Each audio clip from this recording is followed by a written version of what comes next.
This is the Toward a New World podcast with your host, Corinna Stoffel. As a space for all things regarding the global, collective transition we are in, we have conversations about transition, separation, and connection regarding oneself, others, and the earth. The aim is to educate, empower, and inspire. Hello and welcome. Here we go again. Today's subject is Make America Great. What makes America great? President Trump used the phrase Make America Great Again. And I really don't know what he was thinking and meant exactly with that phrase.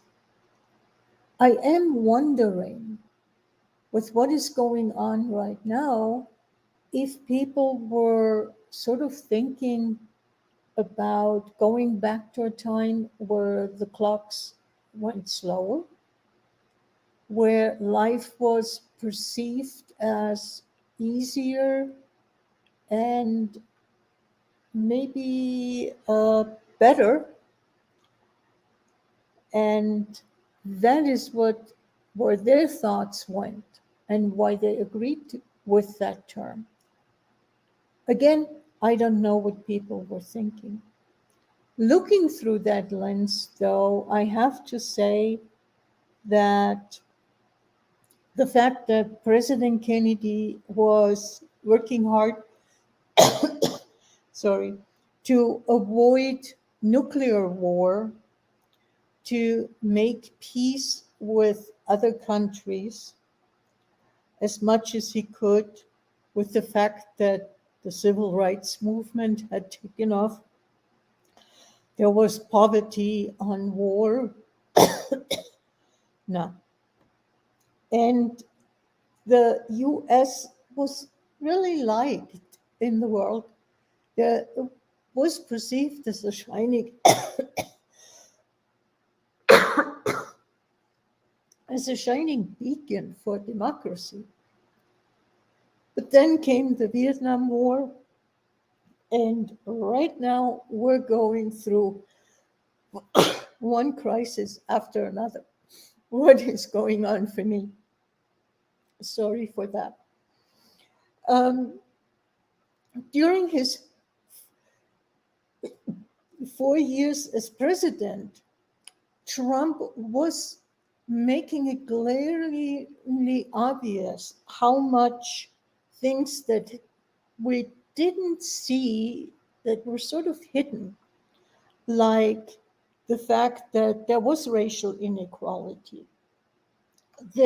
How many people were living in the United States that were poor, that had food insecurity.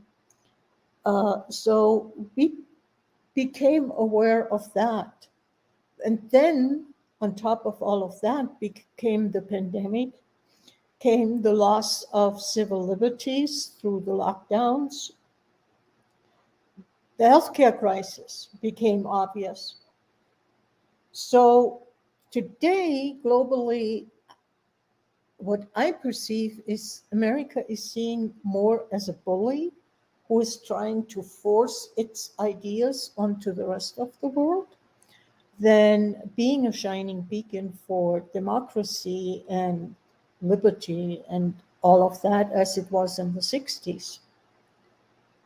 In the mid-70s, Buckminster Fuller talked about that in 50 years, the institutions that humanity created would no longer be sustainable. They would become dysfunctional, and dysfunctional in a way that they could not be fixed. Things were falling apart. And at the same time, he was talking about being for a world where everyone uh, with was taken care of with no one and nothing left out. That also, on some level, talks about the sensation, the feelings that were the case during the 60s and into the 70s. Did people, as I said, think about that? And how much are we dreaming about a having a more stable life? And going back to the past is often the solution that is being seen. The only problem is we can't really go back. We need to get clear of what it is we like, what it is that is important to us. Is it important to us that people are treated with respect, no matter what? No matter what their race, no matter what their class is. Ultimately, what do we all long for? We all long for the ability to live our lives in safety. And that is something we are starting to doubt with all the shootings that are going on. You don't know what's going to happen if you go to a mall. You don't know what's going to happen to your kids who usually were perceived as being safe when they were in school. With all the school shootings, mall shootings, workplace shootings, that is no longer the case. So, what do we require? What do we require? Are we hoping that a leader and some specific laws will create that safety, will create that sense of being able to live my life and not be affected by all the kinds of different crises that are going on globally? I mean, relative to the 60s or even early 70s, the globe has become a village. It's no longer that there is my country, and I grew up in Germany. So, yes, there was Europe, but then there was over there, way over there, was the USA. And then there was the Russia. Yeah, it was still part of the same uh, continent to some extent, at least part of Russia was. And but the world was so much more smaller, focused on one's country. Now we export a lot of labor to China, to Middle and South America, and it's just way more enmeshed as it used to be. And for many people, that is threatening. I mean, I hear the talk or it's in the news, let's get back to our country, let's stop the globalization. That is not working. Is the globalization not working overall? Or is it just not working the way we created the globalization, the way we have been going about? So, what is required?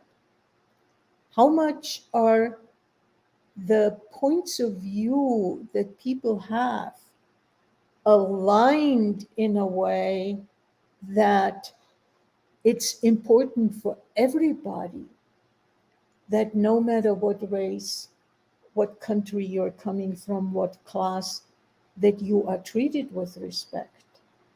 that I am treated with respect? Does everybody look at it that way? Or is there the differentiation? Yeah, this group is okay and that group is not okay. Diversity, yes, different viewpoints. But do we all care about other people? Do we all care about the environment? Do we all stop judging? I am reminded I remember during the Gulf War, there were a lot of protests for peace. And I was looking at that and started saying, I can't protest for peace. It felt wrong to fight for peace. Still making war, there was still separation. But what was even more important for me personally is I cannot protest for peace as long as I am not at peace. And I was keenly aware on how much I was still at war within myself, within aspects of myself. So where do our points of view align and where do they not? Where are we fighting each other? I also watched recently a documentary titled White Right, Meeting the Enemy. And that documentary was made by Deeyah Khan. I hope I pronounce her name correctly. She is a Pakistani immigrant to Sweden and therefore also colored. And she decided to meet with white supremacists here in the US. And when I became aware of that, I was just saying, whoa, white supremacist, you are colored, you are a woman, and you are a Muslim. Talk about walking into enemy camp, as she called, you know. And watching the documentary, her ability to be out of judgment, to just listen and ask questions, ended up in some of those white supremacists saying, no, you have become a friend. I wouldn't consider you as an enemy, as somebody I am protesting and fighting against. What does that tell us? How much is everybody being in judgment about another, keeping that whole division, that polarization alive? Is there a way to go beyond that? And for that reason, I'm wondering, what does it mean for you? What does it mean for all of us, for each one of us, when we say, make America great? And I don't see anything wrong with making America great, making Europe great, making any kind of state great. What does that mean? What's implied with that? Are we willing to get clear on what that means for ourselves? And then out of that, are we willing to have conversations with others? Are we willing to listen to what the other is saying and not already look at it as a discussion where, oh, you're saying this, therefore I need to talk about that So I am winning and prove that you are wrong, which on an unconscious level is so often the case in conversations and especially in discussions. Can you hear the energy of the word discussion? Ping pong, ping pong. Just what I was talking about. And can we get out of the shouting match? I can be louder than you. Therefore, I am winning. I can protest more. It's not about protesting. It's not about fighting. It's about getting clear what is important to us. If we go into fighting mode, we become vulnerable to be manipulated by those who desire to manipulate for their own gain. Isn't it important enough for us to stop being a couch potato? Oh, there's nothing I can do about it. I may as well just sit back and watch football or baseball or basketball or whatever it is. Are we willing to get involved with something? And what is it that in a peaceful, caring, inclusive way, we are willing to get involved? That's it for today. I hope you are willing to follow the invitation of getting clear for yourself and contemplate that. I know I'm asking for contemplation because I know that's something I tend to do. So until next week, please leave a comment. I would love to hear what you're thinking about any of the subjects that I'm bringing up. Take care. Bye bye.